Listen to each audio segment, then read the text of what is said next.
एक चीज़ मैं सच में जानना चाहूँगा, अगर आप just looking at the charts मुझे बता पाएँ कि हम जिस एक डायरेक्शन में और एक मोमेंटम में निकल पड़े हैं कि हम एक विकसित भारत बनेंगे बाय 2047, क्या ये पॉसिबल है? क्या हम ये एक्चुअली अचीव कर पाएंगे? डेफिनेटली है। देखिए, एक तो स्टेबल गवर्नमेंट का होना बहुत ज़रूरी है, दूसरा लीडरशिप का विजन बहुत इंपॉर्टेंट है, जो अभी दोनों बॉक्सेस अपने टिक हैं। तीसरा मंगल की दशा, जैसे मैंने कहा, it is more about dominance. तो अभी डोमिनेंस है। हम ट्रम्प भाई साहब को ये बात बिल्कुल अच्छी नहीं लग रही है कि यहाँ पे टेस्ला और यहाँ पे एप्पल फ़ोन की मैन्युफैक्चरिंग शुरू हो रही है। अभी भी उन्होंने रिस्ट्रिक्शन लगा दिया कि भैया कम से कम आईपैड ना भेजो, लैपटॉप मत भेजो, अभी खाली मोबाइल बनने दो। मतलब इतना इनसिक्योरिटी हो गई उनके वहाँ पर। तो मुझे लगता है कि डेफिनेटली इंडिया इज़ प्रोग्रेसिंग। और जब मैंने कहा था शुरू में कि इतना जो आज की डेट में सबसे जो जीडीपी सबसे ज़्यादा होगा या ग्रोथ होगी एक्चुअली किसी भी कंट्री की, वो उसमें India is at the top. तो कहीं पे भी ग्रोथ है ही नहीं।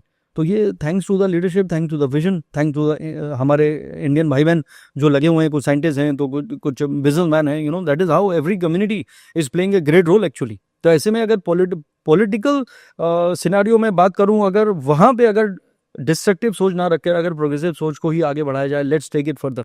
क्योंकि चैलेंजेस आएंगे, इतनी ज़्यादा टर्बुलेंस भी है, नेबरिंग कंट्रीज से भी हैं, ये ग्लोबल रिसेशन का सिनेरियो है, और भी वॉर चल रहे हैं, बाकी लीडर आपको डोमिनेट करने की कोशिश कर रहे हैं, चाइना, अमेरिका, हूएवर। तो इट इज़ ए प्रॉब्लम। एक पोइट्री थी कि सफ़र में धूप तो होगी, तुम चल सको तो चलो, आएंगी बड़ी मुश्किलें, तुम निकल सको तो निकलो, चलो। तो ऐसी मैं भूल गया, चार रहने में लिखी थी। But what I am saying is, no matter what turbulence you may feel, but if you keep progressing, if you keep moving in the right direction, then definitely you will get success. USA के बारे में बताइए, USA देखिए, क्या लग रहा है आपको यूएसए का? यूएसए की कुंडली नहीं है मेरे पास, लेकिन यूएसए के जो लीडर हैं उनकी कुंडली है। अब he is quite a unpredictable person. Mister Trump हैं, उनको हर चीज़, उनको नाम को ही उन्होंने अपनी पहचान बना ली। He want to win over everyone, तो वो मुझे लगता है कि वो एक अच्छा नहीं है। ठीक है, he want to make America great again, ये उनका शायद स्लोगन था। कोई बुरी बात नहीं है। मैं भी अगर अमेरिका का प्रेसिडेंट होता, मैं भी वैसे सोचता कि यार अपना कंट्री को आगे लेकर जाना है, दैट्स माय रिस्पॉन्सिबिलिटी। लेकिन उसमें आप डिस्ट्रक्टिव नहीं हो सकते। तो ही एज ए डिस्ट्रक्टिव अप्रोच है थोड़ा सा, मैं उसके पैर पे रख के मैं हाइट पे चढ़ जाऊं, that's not a great idea. अब आपको कनाडा को भी उसी में शामिल करना है, और वो आइलैंड भी आपको लेकर आने हैं, you want to make another state. तो that is not a great scenario. You can't suppress others and show them your supremacy, that is not a great idea.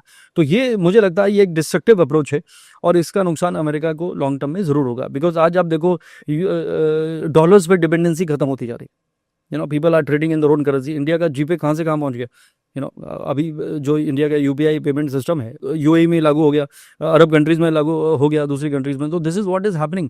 तो फिर आपका जब डॉलर, इंडिया रशिया के साथ भी डॉलर में जो भी आता है, डॉलर में नहीं लेते, इंडियन करेंसी में लेते। तो धीरे धीरे अगर वो डिपेंडेंसी खत्म हो गई, which is hitting America big time, and that is how he is putting restrictions, use dollar. तो वो धीरे धीरे जब वो डिमिनिश होगा, तो फिर अमेरिका ग्रेट कहाँ रहेगा। चाइना, जो चाइना बहुत दखलंदाजी कर रहा है हमारे देश में और हमारे नेबरिंग स्टेट्स में, वो चाहता है कि हिंदुस्तान आगे ना बढ़े, क्या वो सक्सेसफुल होगा? देखिए, ये आपकी इनसिक्योरिटी है। आप किसी को दूसरे के सुख देख के आप दुखी हो रहे हैं और आप उसको हिट कर रहे हैं, ये तो बहुत ही रिग्रेसिव अप्रोच है एक्चुअली। अब फिर जैसा अन्न वैसा मन। अब वहाँ पे जो हर चीज़, जो खाने पीने का जो भी सिस्टम है, वो बहुत ज़्यादा दूसरा है। कुछ भी काट के खा लेते हैं, anything which is moving they can eat it. तो आपका मन भी वैसा हो जाता है, तो they are more aggressive in that sense. तो उनको ह्यूमैनिटी वाला एंगल नहीं है उनके यहाँ भी। बहुत सारी चीज़ें ऐसी देखिए, वहाँ तो media, you can't say word, आप ऐसा पॉडकास्ट कर ही नहीं सकते।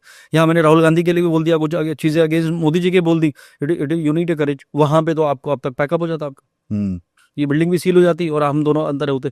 तो that is how it is. तो you can't utter a word. तो जब आप वहाँ, और वहाँ पे जो इतना दूसरी टाइप की चीज़ें होती हैं, जीनोसाइड गई है, जो भी है, एंटी ह्यूमन है, तो वो बहुत ही नेगेटिव है। तो वहाँ का माहौल भी अच्छा नहीं है, आई डोंट थिंक। और कभी ना कभी तो रिवॉल्यूशन आता है, कभी ना कभी तो जहाँ जहाँ अधर्म बढ़ेगा, तो वहाँ कृष्णा तो आएंगे ही। तो समथिंग होपफुली विल चेंज।